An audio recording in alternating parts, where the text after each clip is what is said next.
As we talked about in a video yesterday, Donald Trump is apparently telling people behind the scenes that he fully expects to be reinstated as president by August.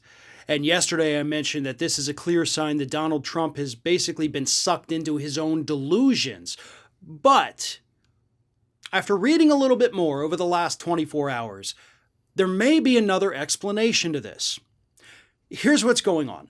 New York Times' Maggie Haberman is the one who reported that original story.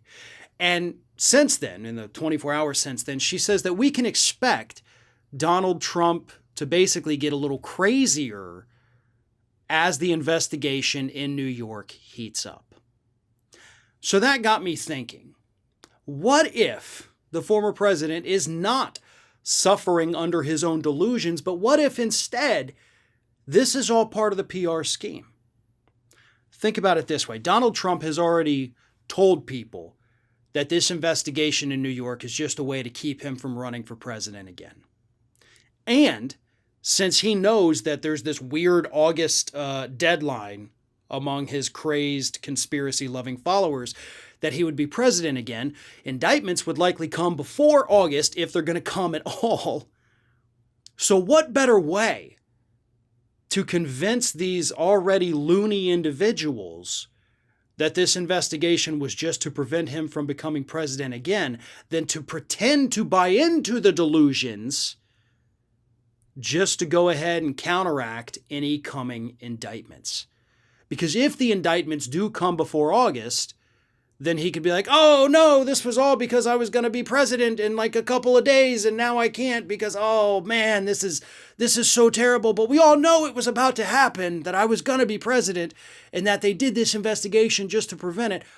That makes total sense in Trump world. Now to you and me, that probably sounds insane. In fact, as I said it, I couldn't help but feel like maybe I'm the one going crazy here.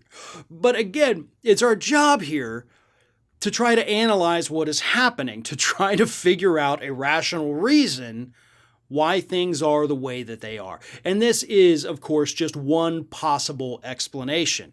Trump could be upplaying the August deadline in order to downplay or essentially run PR interference for any coming indictments. We also know, based on recent reports, that the investigators in New York are essentially treating the Trump organization as if it were some kind of mafia crime family, which means they might be looking at RICO against the Trump organization, which means they'd be able to charge everybody if they find any kind of criminal wrongdoing. So Trump is worried. He is scared. Maggie Haberman has been on top of this with the New York Times since the beginning of the Trump administration, reporting on what's happening inside of Trump world. So she's a pretty accurate and fair reporter on this particular, issue regarding everything happening in Trump's life. So I do think there is a logical explanation for why Trump is feeding into these delusions. I do think he understands that he cannot just randomly become president again by August. But he has to make people think that he could in order to downplay and essentially write off the indictments that are looking more and more like a certainty with every passing week.